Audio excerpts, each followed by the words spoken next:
So two things very simply comes to mind as I hear you speak. One is you want to um,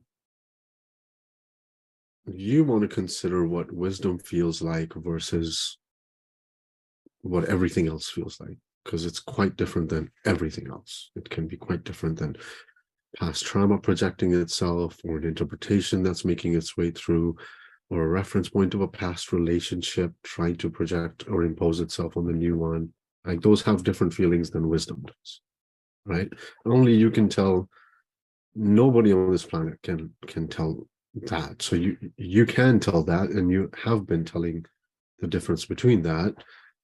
Maybe you just get better at that art, so to speak, right? So I heard you ask, like, which one is wisdom? Is wisdom telling me from my soul that these numbers are a sign, or the feeling of being dating till you find the right one? Does that make sense? Like, one is going to be different than the other. It's an invitation for you to look further into clarifying what wisdom feels like versus what anything else feels like. Because what I'm hearing you say is that to you, it looks like wisdom is showing you these numbers. And it could be true, but what does it feel like? Because wisdom comes through in a feeling. The numbers are just maybe an expression of that. So that's the first thing. The second one is considering how it's created is always helpful. So what I mean by that is, and I say considering deliberately, because you don't even have to know it or believe it. You can doubt it fully, but if you just consider it, then it can help as an opening. So considering that there is a need created within you. Amy says, you have to go. Great call. Wish I could have been more present. My 1-year-old. Yeah, no problem, Amy. You catch the recording, and you can always ask questions underneath the recording as well.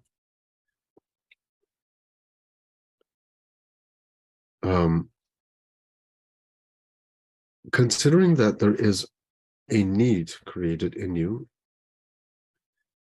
and there's a curiosity created in you of maybe dating until you find the right one, and there's also the idea of finding the right one created in you.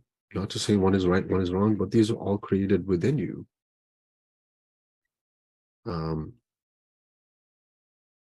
more conscious one becomes of the fact that these are being created within themselves before they're projected outside, they can catch the creation part of it before the projection part of it. Considering it's an inside-out experience, which means I am receiving thought from the principle of thought, right? The impersonal, neutral, formless energy that can never be influenced. It's a divine energy. It creates a Shenan. It creates the need Shenan wants. Creates an idea Shenan wants. It creates all kinds of things in my reality. It's very creative. It's a creative principle of thought. And then those ideas, those needs, those wants, the desires, the fears, they get projected outwards. So it's always inside to out. It depends what level I catch it at. If I catch it on when it's projected outwards. So for example, if I become really scared of snakes all of a sudden, now I am scared of snakes. What are you scared of, Shenan? Snakes. Snakes is what's causing my fear. No, I've caught it way downstream. The fear has already been produced in my mind. It's projected onto the snake, and it looks to me like it's coming from the snake, because my consciousness level is, my awareness level of where it's created is blind to all these other levels, and I'm just catching it at the snake level. If I'm a little bit more conscious, I can see that there's a projection on the snakes. I still have the fear, and it's a fear of snakes. But I can see that it's a projection and there's a possibility that I can overcome this, but I'm still scared and it's about snakes, but I can see it's not coming from the snakes. It's projected on there. Fear is not gone. The snakes are still there. And please don't bring one beside me. I will scream. I become a little more conscious and I can see that there's a creative image produced in my mind before the projection, before it's imposed on the snake.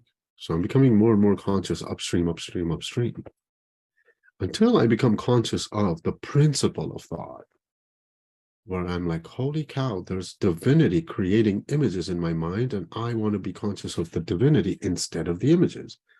So as it's creating an image in my mind, I'm literally seeing that consciously being produced in my mind. Even before the image of the snake is produced or imposed, I'm seeing the creation of it in my mind. And the moment I see the creation of it in my mind, I see. It's like, oh, that's an insight. It's like, wow, I can see things being created in my mind. Trade the word snake for any need or desire or want, fear that you have, and you can literally see things being created in your mind before they're projected. And they won't have to be projected. Therefore, they won't make it out into the real world that you will be up against. You're always up against thought, nothing else. Right? So in Magda's example, if I may use, there is a desire to date. That desire is created in her mind, and it's about dating. And to her, it might look like there's a desire to date. Dating is fun. It's like, yeah, I want to be social. I want to date. I want to have, experiences. The more conscious you are of the desire being created before it's pointed to dating, then you can actually start to see the desire being created in your mind as the principle of thought creates desire. Then you can point it at dating or not. It doesn't matter, but you're still conscious of the fact that you are creating this. The principle of thought creates a number in your mind. Reference points comes in and says 908 means this and 808 means that. It's like, oh my God, I see it. It's always seeing it. You're creating that, Doesn't mean it doesn't have meaning or it's not valuable. It's just that you're seeing the creation happen in your mind. Therefore, you're way upstream. You're catching the creative process in your mind before it is played out in the physical reality. You can do what you want with it then, but you're not confused at that point. You're not bound. You're not juggling choices. Should I do this? Should I do that? I don't know. It looks confusing. And that only happens when we're in the projected world, choosing in the physical reality. Physical reality is like the last place of creation. So many levels of creation happen before it's projected on the physical reality. You can always listen to this again in a different state of mind. We can always discuss it on our call. You can sit with it, see what comes through. Multiple ways of experiment.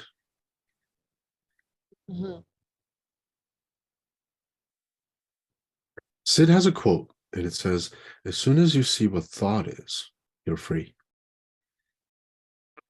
And I never got it. I was like, it took me like 5.5 years after hearing that quote to go, who thought is, who thought is. I was like thinking about the quote instead of seeing the pointing.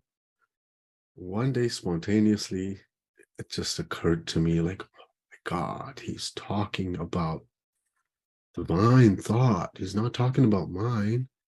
He's not talking about what I think thought means. He's talking about seeing the divine thought creating. Literally, you're seeing it paint images in your mind. You're seeing it paint meaning in your mind.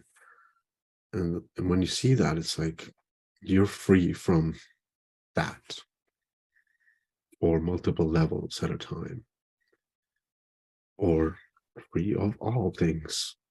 Everyone's on their different journey. I wasn't free of all things. I was free of multiple levels at a time. And then there was a lot more blind spots that got uncovered later. And there is still lots of blind spots that are not uncovered.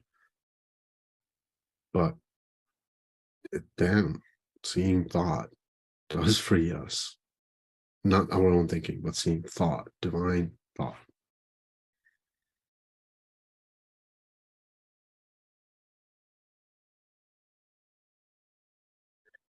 Like seeing divine thought creating a system in my mind before I project it out into the world, and being conscious at that level is extremely valuable. Whether I choose to project that system out in the world and live it or not is completely irrelevant. When I see it, it's just like, that's not me. Versus not seeing it and projecting it out in the world and enforcing it out into the world, because I think it's the ultimate truth and it has to be this way. And we do that with our own lives and with our own families every day.